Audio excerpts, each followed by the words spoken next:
Hey everyone, my name is Michael. I'm the founder and CEO of Recovery Leaders Network, and also the co-founder and CEO of Faebl Studios and Pivotal OS, which are two marketing and admissions enablement companies that serve the addiction treatment industry.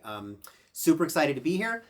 Today what we're going to be doing is a little bit of an AMA, which is Ask Me Anything. So a bunch of you have submitted some questions for me to answer, and I've got Andrew over here to my left off camera, and he's going to be asking me some questions, putting me on the spot about all things marketing and operations as it relates to the treatment industry. Is that right? Correct. All right. That's right. Do I win a prize if I get them all right? No? Okay. Yeah, you win a new car. Oh, I win a new car. Good. All right. Let's do it. I'm excited. We're going to do more of these. So if you guys have questions, look for the questionnaire in the announcements forum, and you can submit your questions for a future AMA. All right. Well, let's get started then with the first question. So this first question is in regards to marketing. And the question is, when someone tells you, we tried Google Ads and it didn't work, what is usually going on underneath that statement? We tried Google Ads and it didn't work. All right, so it's a good question, and we do hear this a lot. Talking to facilities who we think should be advertising or who are switching from another agency. Usually, I think there's a couple of things.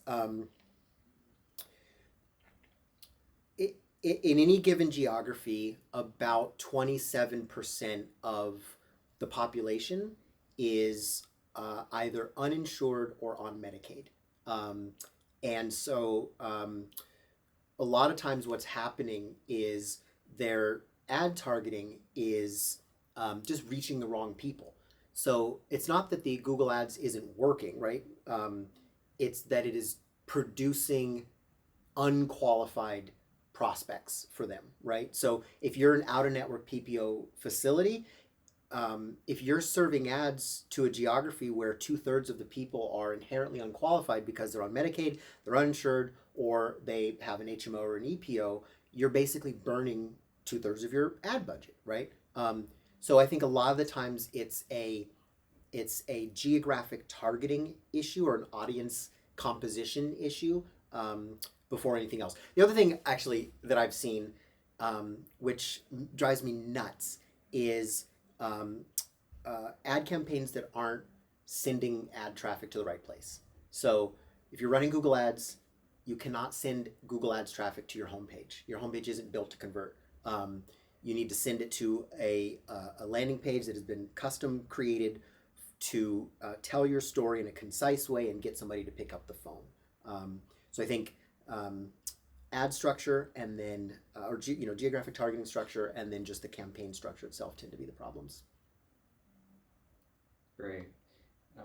And this next question, I know you and I have talked about this a lot as it relates to social media, but in general, so the question is, AI is changing how people find treatment centers.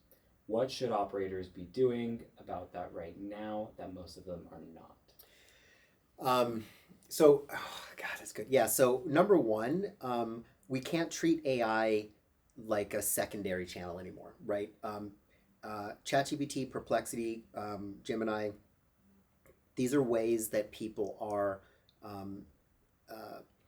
accessing information and making decisions, and it's supplanting certain steps in the decision journey that used to be reserved for SEO.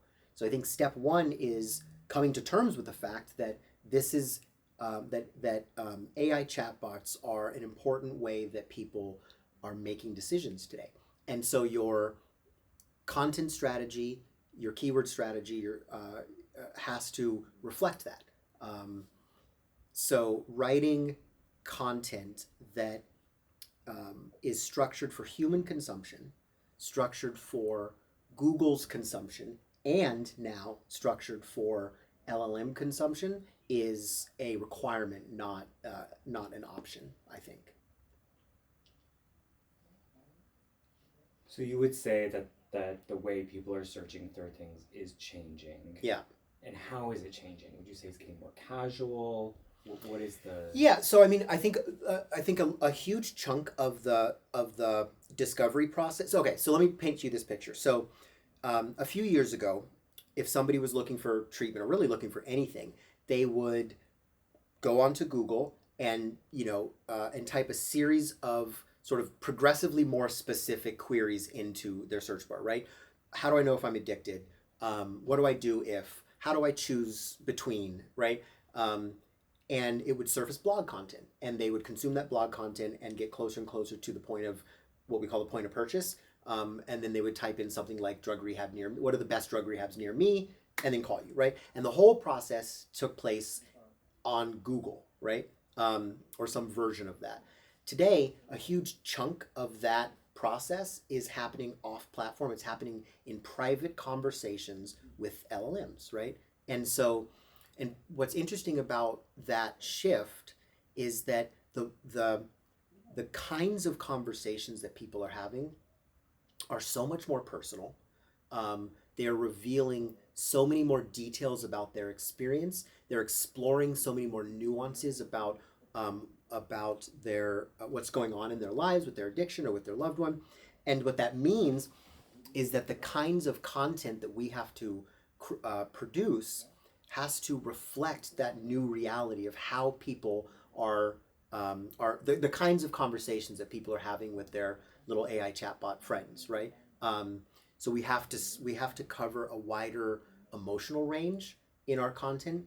We have to cover a wider logistical range in our content, and then critically, it has to be structured for LLM consumption, right? ChatGPT is not going to read every word on your website. It's going to read little snippets. So if your content isn't structured to answer a question early, it's never going to be visible for ChatGPT. And then I think what's important about that is that it's also then not going to be consumed by people, right? More and more humans are consuming content in the same way that LLMs are processing it, right? We consume content in effectively like little sound bites.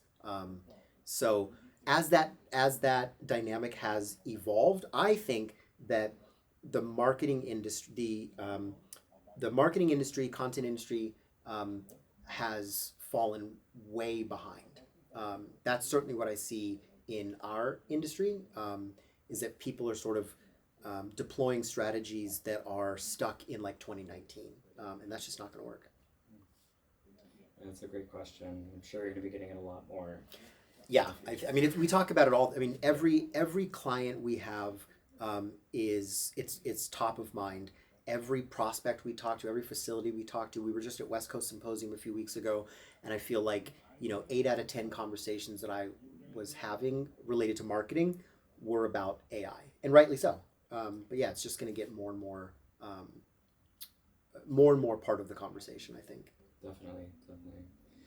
All right, continuing on this marketing trend, this question, say a facility's admissions dipped 30% over 6 months. Uh-oh. Where would you start looking for the problem? Okay, so facilities admissions dipped 30% in 6 months.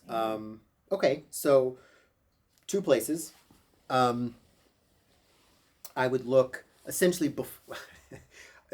This is going to sound like a little vague, but I'd look before the call and after the call. So start with before the call. Has there been a substantive shift in the quality of leads that are being driven to the facility? Right. Are zip codes that used to produce PPOs no longer producing PPOs? Are other geographies, has there been a shift in the cost basis in certain geographies that's driving down our ability to push volume to the call center, right? So I'd start by looking before the call to see if there's been a substantive shift in the lead generation apparatus that might explain a reduction in opportunities that would then obviously translate down funnel into a reduction in admissions, right? Okay. And then the second place you look is after the call. And I got to tell you, this is where honestly, most people aren't looking, right? Um, but if I was closing 57% of my opportunities, my PPO opportunities back in April, and today I'm closing 40%, there's your, well, that's not quite 30% reduction, but you get the idea, right? Um, so has my admissions team become less efficient? And again, that can be two things. That can be a reduction in the quality of leads that they're nurturing, right? Um, so that can tie to the sort of before the call investigation that we're doing. Um, but it can also mean that things are leaking, that we're not, that our follow-up SOPs aren't being followed, that that we're losing prospects to other facilities because we're not following up fast enough, or um, we're not selling the hope that comes along with having a conversation about going to rehab, right? We're not helping people understand the transformation that they're going to go through, that they're going to experience when they come to our facility and their life, goes from dark to light. So if we're not having those kinds of conversations on the phone, um, and our admissions close rate is dipping as a result, that's driving down my that would explain that 30% reduction. So those are the two places that I look, and I'll tell you, I almost never look anywhere else. It's almost always those two things. Either there's basically you're targeting the wrong people, or your admissions pipeline is leaking somewhere, and those are all, generally speaking, 9 out of 10 times that's the answer. You talk a lot about quantity versus quality. Yeah. Quantity with quality, quantity without quality. What are the things that people need to do? Why does someone want quality over quantity? Um, why does somebody want quality over quantity? I mean, so I guess a couple of, like, for two interconnected reasons, I guess. One, from a from a from the facilities perspective, from a business perspective, we want to maximize the value we're getting out of every dollar we spend on our marketing, right? So if I'm spending a bunch of money to generate a bunch of junk calls, obviously that's not a particularly good business practice. And it's not going to result in the ROI that I want. It's not going to result in the margins that I want, which means I can't expand, so on and so forth. And that kind of leads, I guess, to the second reason, and that is, at the end of the day, I think we're all here trying to do the same thing, and that's help as many people as possible. So part of the quality quest. So what do I mean by quality? Usually what I mean is that the person on the other end of the phone doesn't have the ability to pay in the manner that aligns with the facility's either accepted payers or ideal payer mix, right? So very specifically, if I'm an out-of-network PPO facility that doesn't accept Medicaid and I'm getting Medicaid calls, that means two things. One, I'm not generating any revenue from these calls. And number two, there's a human on the other end of the line that isn't going to get helped, right?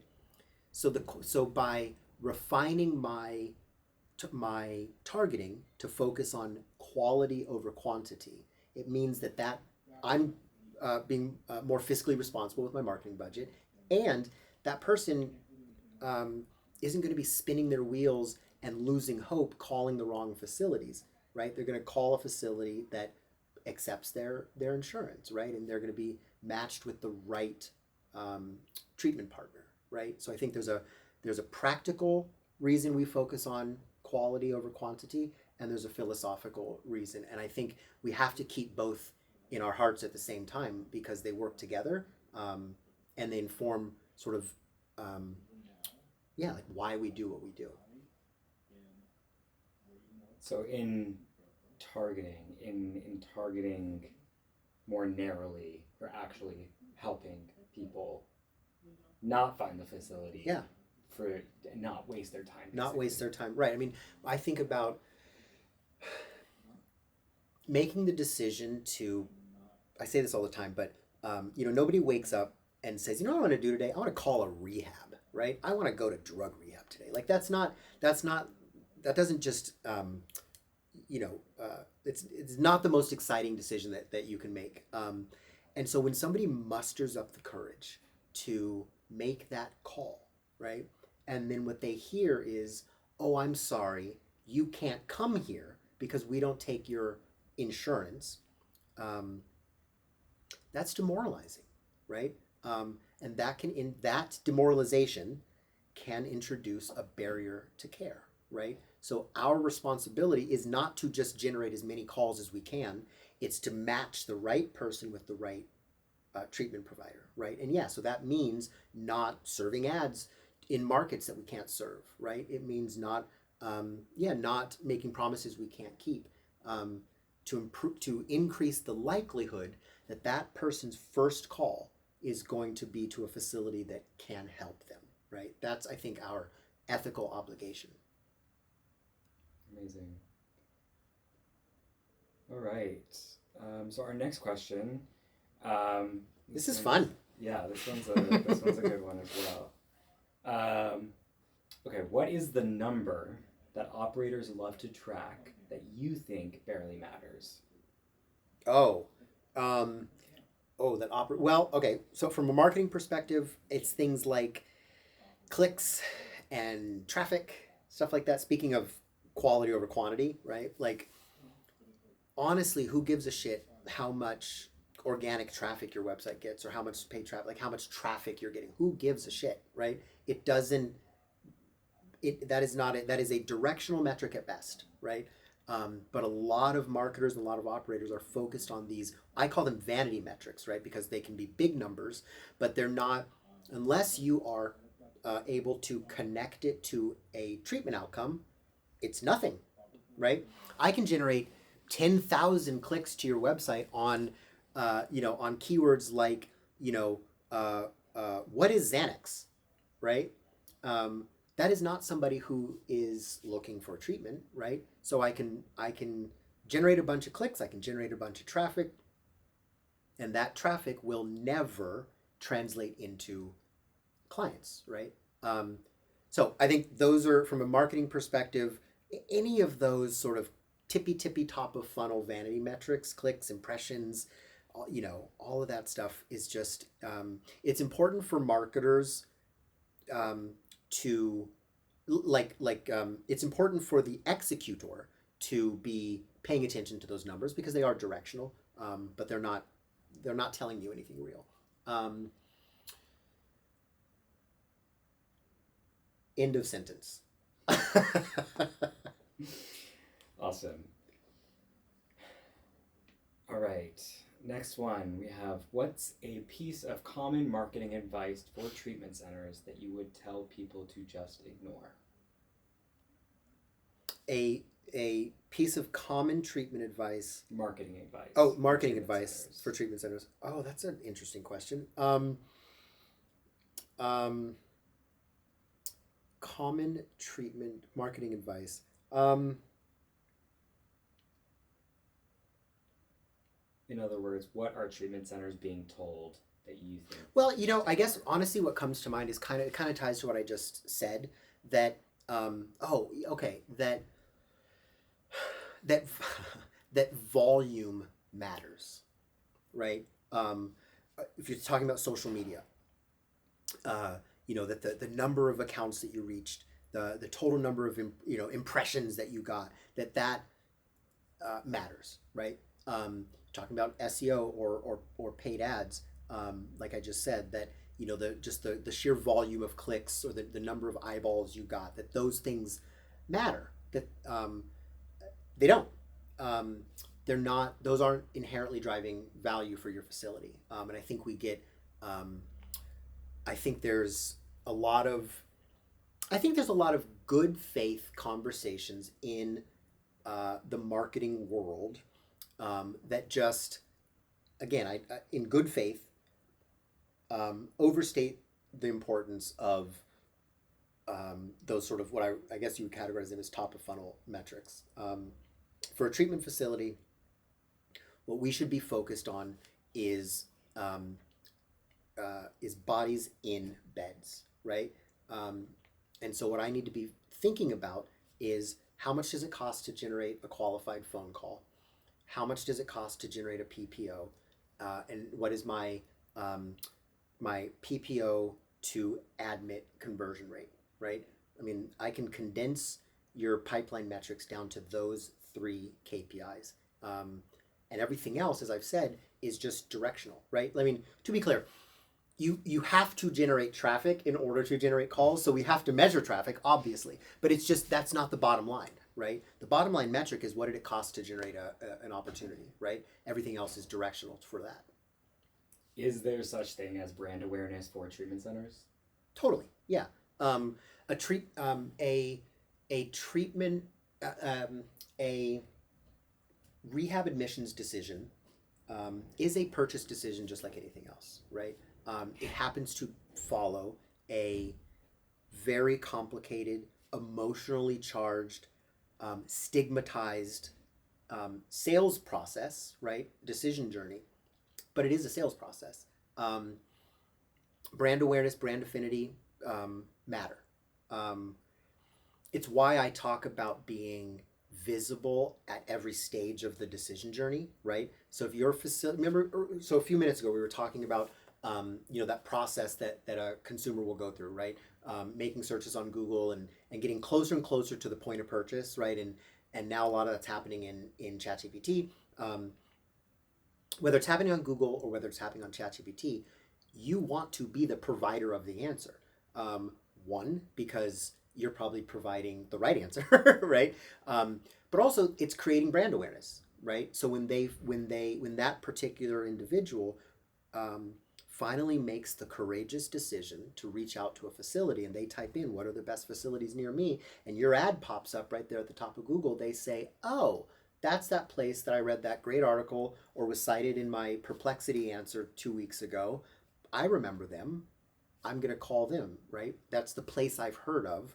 I'm gonna reach out to them. So yeah, I think absolutely brand awareness matters, but it matters in context, right? So it's not I don't think, I mean, unless you've got an unlimited budget, that that branding for branding's sake is a smart use of marketing dollars in our industry. As part of a coherent full funnel strategy, I think it's an important consideration. So I'm biased, and so I love to hear you talk about social media. In terms of social media, it's almost like it's reversed. Like you've been building the brand. They find, because not many people follow, treatment centers on social media, right, yeah. except for us. Yeah. So it's almost like the reverse. Like people are going to social media to fact check almost, to basically like see that you're reputable and see what your personality is like before making the decision. But after finding you, I think it's both and. So I think a predominant way that people are using social media as part of the buying decision is to as you just said, is to validate their purchase decision, right? It's for social proof. And to part of that validation is they want to understand the humanity behind the facility, right? If I'm going to go live somewhere for 30 or 60 days and put my life on hold, put my relationship on hold, put my job on hold, right? And hand over my hope to this place, right? My hope that I can come out the other side of what I'm experiencing and get back to living the life that I dreamed of. I want to know who I'm going to be with, right? I want to know their philosophy and who they are and what their personality is like, and right? Like I want to know those things. And social media is literally the only place that we can do that, where we get to share our authenticity in a way that people can consume safely and decide if this is something they relate to. Because here's the other thing that I think facilities get wrong. Not every addict is your client. Right? I went to a rehab that specialized in treatment for the LGBTQ community, right? And that was really important for me. Some people choose a facility that is gender specific or sex specific, right? And that's because that's an important consideration for them. Others might choose one based on their professional affiliations, right? But not every addict is your client, right? Um, they know that. We need to know that too. And so part of social media, I think, is just part of what makes social a good social media strategy is a willingness to be authentic, right? Um, um, Go on camera with a pimple, as I say, because what you're asking your clients to do is to show up and be vulnerable, right? To partake in this process that is deeply enriching, but easily the most vulnerable, um, terrifying thing that anyone will ever do in their life going through rehab, right? It is terrifying. So the what we can do on our end to allay some of that fear is show our authenticity to them as they're going through the process of deciding if this is the right fit for me. Does that make sense? Absolutely. Yeah. And I love hearing you validate my job. Yeah. As a social Well, you media do it manager. really well. Like that's you because I think because you have a treatment background and because you are in recovery yourself, I think you understand that the importance of that humanity intrinsically, and it shows up in the work that you do. He does really good social media work. You should hire him. I appreciate that. You can go to faeblestudios.com.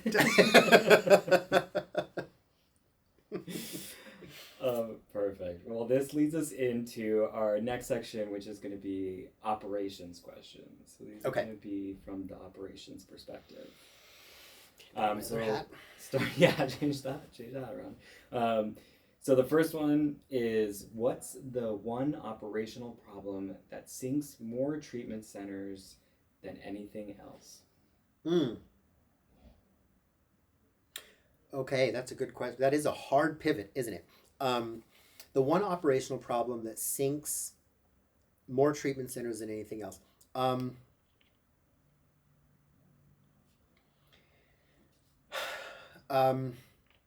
I would, just based on the conversations that I have had with, the hundreds of facilities that we've worked with over the years, I think, did you say operational decision?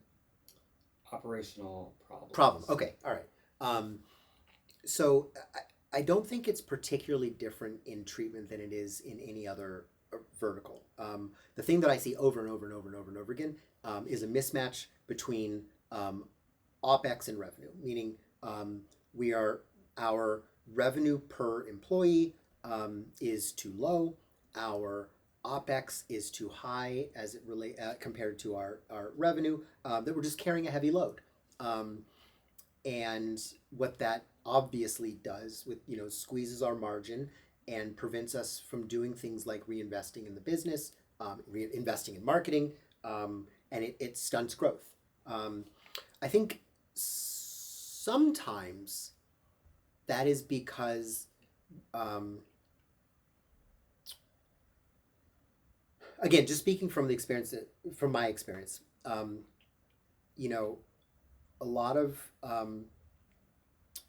a lot of treatment center operators are people who got into this work because they just care deeply about the work, right? And they want to help as many people as possible. And so they kind of sometimes will experience the Starbucks effect where they try to expand too quickly. And it ends up hindering their ability to grow, right? They hire too quickly. They add too many programs too quickly. They're not doing the basic things like making sure that they have a coherent revenue cycle management strategy in place, right? And so margins lag, and then the business drags as a result. That's a good answer. Thank you. I thought so. All right, so this next one is about processes. Processes. Okay. How do you sustain an SOP through staff turnover and staff growth? How do you sustain an SOP through staff turnover and staff growth? Okay. Well, so documentation, number one. So, no one person can be should be a bottleneck, and no, institutional knowledge has to be extracted from people on a regular interval, right? So it's a normal. There are normal ebbs and flows of institutional knowledge in a business, right? A person owns a delivery lane, and they are executing and optimizing in their lane, and as a result, accumulating knowledge that only they have, right? And so a good operator needs to have a mechanism to extract that knowledge regularly by updating their SOPs and documenting um, uh, as things change, right? So doing things like quarterly SOP refreshes, quarterly documentation, or brain dump downloads, right, are a way to ensure that you're able to sort of pass wisdom from generation to generation. And it's something that not just in treatment, but most businesses skip this step. I used to work in tech 100,000 years ago, and I would come into companies as an operator, and my job was to um, uh, grow, to figure out how to scale the company. And most of the time, the first place that I had to start was I had to kind of stop everything and go through this process of documentation because, as I said, there's like one person that knew everything and everybody else was just kind of running behind them. So it happens everywhere. Yeah, that makes complete sense. Um, all right, so in the same vein, when do you turn something into a system versus leaving it to someone's judgment? Where is that line for you? Um, I think the most basic answer is that if something has to repeat, then it needs to be a system. Meaning, um, if if if I do the same thing for every client, regardless of what level of care, or in our case, we're an agency, so regardless of what service they have purchased from us, if we have to do the same thing, then it needs to be systematized, right? It needs to be documented. It needs to be systematized. Um, what I tell my teams, what I tell my clients is you should always do something the hard way first before you systematize or automate. So if you're a founder-led company or a founder-led facility, that oftentimes means you're the one doing the work, right? So if you are a boutique facility, if you're the founder and CEO of a boutique facility, I strongly recommend that you take admissions calls, do intakes, do discharges, right? Um, for a couple of reasons. One, you should influence culturally the way that your treatment center operates.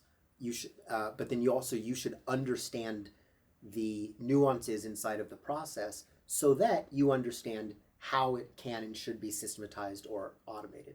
And then, by the way, then hire somebody who's smarter than you to do it, right? That's step number two, is make sure that you are not the smartest person in the room, that you've got somebody who what they live and breathes is admissions, and what they live and breathes is intake, and so on and so forth. But yeah, if it needs to be repeated, it you have to figure out how to systematize it, and that is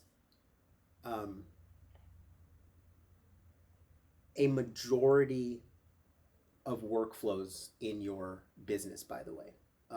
A majority of things that you're doing day in and day out, if you take a step back and look at them, can be systematized. Excuse me. On that, as a leader at a company, as a founder, as an operator, when you introduce new systems or new ideas to a company, um, how do you go about doing that? What is your process? How do you get it to stick? How do you make sure everyone's following along? How do you make sure everyone's bought in? Yeah, that's a good question. But so it starts with kind of what I just said, which is most things, not everything, but most things I try to have already done myself.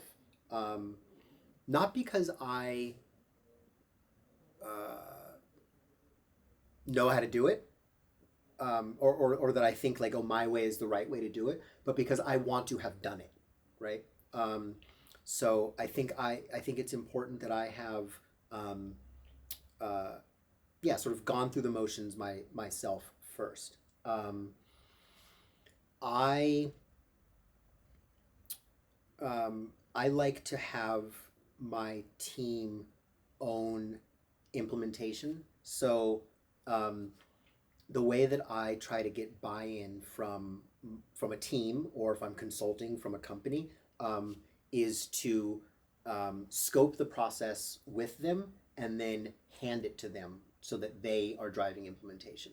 I think it's also important to have um, clear and measurable goals, right? So kind of everybody knows um, why we're doing this and understands how their work kind of ladders out to the ladders up to the outcome that we're trying to achieve, um, and so that everybody is sort of rowing in the same direction.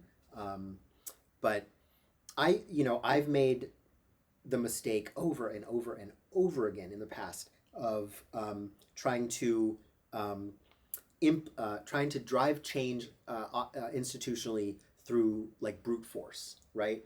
This is the way we're going to do it, and it's got to be done, and I'm going to drive it until it's in. And oftentimes, what you get out of that is the thing, but it lacks the buy-in, right? And so the work quality suffers, culture suffers, and so what I've learned through trial and error is that the best leaders um, know when to just get out of the way, just define the outcome that you're looking for, and then let your team go figure out kind of the best way to get there. Yeah, I love that. All right, so with all of that being said, we're on to our last question. Uh-oh. And this one is, I mean, a deep one in a way. Okay. Okay, so the question is, how do you keep quality steady as a team grows? As a team and a company. Oh, that is a deep one. I'm so glad you recognize that that's a deep one. Yeah. So, because there's two ways you can read that question, right? So one way is it ties back to what we just said, right? Which is just about process and systemization and all of that, right? And having the team bought in, and that's true, right? Ensuring that your delivery standards don't slip as you scale, as you add more clients. A lot of that has to do with process, right? There's a reason that every McDonald's fry machine has a timer on it, right? And the potatoes get frozen at the same temperature, whether you're in Tallahassee or Tampa, right? That's just process, and that's how you achieve standardization across the board, and that's important.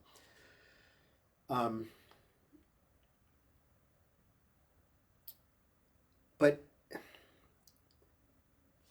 as your company or your facility grows, you, the founder, get further and further away from the work.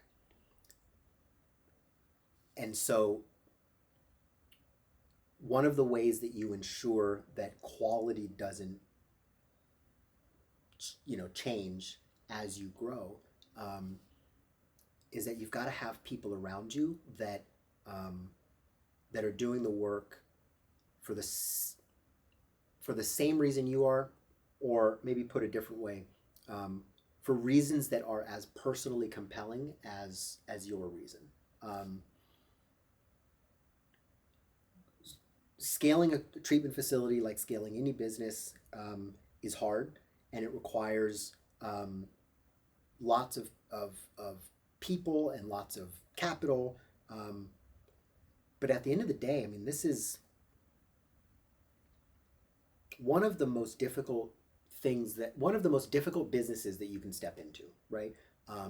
If you're on the admissions side, you are answering phone calls at 4:00 in the morning and staying up until midnight because somebody needs help navigating, the airport, right? And then you're right back up the next day doing it again. And you do that because you love the work, you're excited by the work,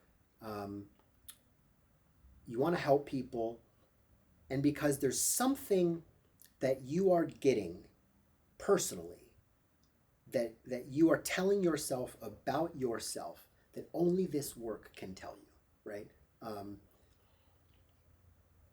That sort of, that level of like philosophical buy-in from your team is what allows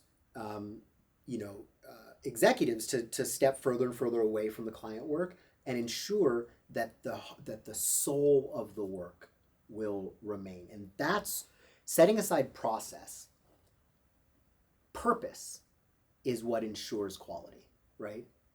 And so that's, I think, what the best facilities do the best is that they staff themselves with people who understand what their purpose is, right? And we have some clients actually, I won't tell you who they are, but you know who you are, who I just love being on the phone with them, because I just get psyched up when they're talking about, we'll be talking about an admissions thing and they'll grab a big book off of their you just happen to be on this, just like this, just happen to be on the thing next to them, and they're getting all psyched up about recovery, and it just, I just love it, So anyway, so that's what I would say: process and purpose. Those are the things that drive a company forward, and in an industry like this, purpose more than anything is what your clients are going to feel. It's the thing that gives them hope. That's great. What a great way to top this off. Yeah, this was fun. Yeah, so that is all the questions we have for this AMA. All right. Well, I hear we're going to do more of these. So like I said at the beginning, if you want to submit a question for me to answer, it can be about marketing, operations, or recovery in general. If you are a treatment center operator, I'd love to answer your questions. If you are an aspiring sober entrepreneur, I'd love to answer your questions. So there'll be a link in the announcements forum where you can submit questions for a future AMA. See you guys. Awesome. Thanks, Andrew. Yeah, thank you, Michael.